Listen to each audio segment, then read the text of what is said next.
país. O presidente da Câmara dos Deputados, Arthur Lira, foi o entrevistado do programa Canal Livre, na tela da Band, também na Rádio Bandeirantes, neste domingo à noite. Assuntos não faltam com Arthur Lira, porque a partir de agora, o Congresso Nacional, e no caso dele a Câmara dos Deputados, começam de fato a colocar os pés no mandato que se iniciou em fevereiro.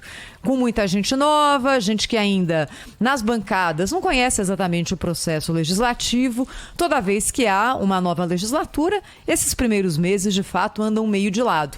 Mas no que depender do presidente da Câmara, nessa entrevista ao Canal Livre da Band, esse andar de lado termina a partir de agora, já com decisões importantes que serão colocadas para votação em plenário no mês de abril, como, por exemplo, o projeto das fake news. O que eu vou destacar aqui na abertura do Jornal Gente de hoje é a declaração do presidente da Câmara sobre reforma tributária e sobre o que virá da reforma tributária. Porque nessa conversa com os jornalistas aqui da Band, especialmente com o Fernando Mitre, que nesse momento fazia ali a interpelação de Arthur Lira, Fernando Mitre lembrou que em algum momento, nas legislaturas anteriores, todos os deputados e senadores também defendiam reforma tributária. A questão é que cada um deles tinha reforma tributária própria na cabeça e às vezes eram ideias tão díspares que não dava nem para tentar achar um ponto em comum, e esse assunto se arrasta há anos e anos e anos.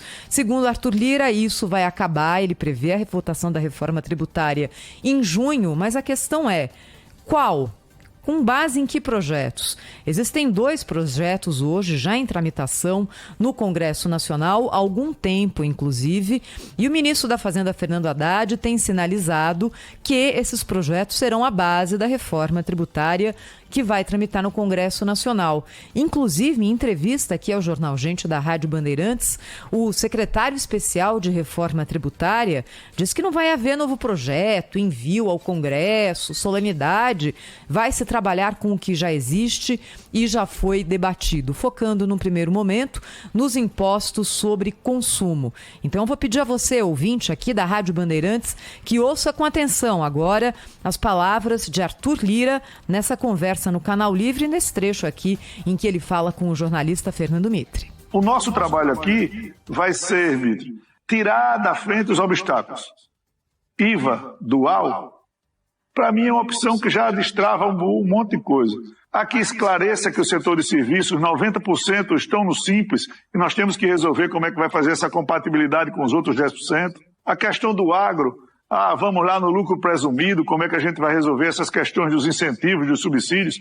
A questão da alíquota da dívida dos estados, do Sudeste e do Sul, para que haja uma compatibilização de não uma falência a longo prazo desses estados, a gente pode trazer para essa discussão, para que isso ajude e traga esses governadores e bancadas também para dentro da tese da reforma tributária. De tudo nós vamos fazer com o intuito de entregar uma reforma que simplifique, que melhore, que economize para as empresas. Sim. Presidente, pelo que o senhor falou, o IVA dual está prevalecendo aí sobre a PEC 45, que lá é um IVA só. Então isso já me parece um caminho de pacificação dessa discussão. Do meio, né, Mitre? Caminho do meio. Exatamente. Então, talvez... Eu não posso falar pelo relator nem pela comissão, Mitre. Eu posso falar pelo que me chega de informação. Não quer dizer que isso vai acontecer. Eu penso sempre que se nós temos obstáculos bastante elevados, não adianta você estar testando o bode na sala. Claro. Se você tem que estar tirando dificuldades da frente para que ele consiga andar e depois ele vá na inércia no movimento que consiga que a gente aprove ainda nesse primeiro semestre. Isso. Bem, o que a gente depreende dessa fala do presidente da Câmara, Arthur Lira, nessa entrevista ao Canal Livre da Band? Primeiro, e não só nesse trecho, mas em outros momentos da entrevista, é que ele se compromete claramente com a colocação em pauta e, de alguma forma, também um apoio à reforma tributária e ao arcabouço fiscal, que, segundo ele, não são projetos de governo, mas são projetos de Estado, projetos de país, e por isso devem ser tratados dessa forma também pelos parlamentares. Segundo, que ainda há muitas dúvidas em relação ao que vai sair da Câmara Federal, e é claro, é natural que seja assim.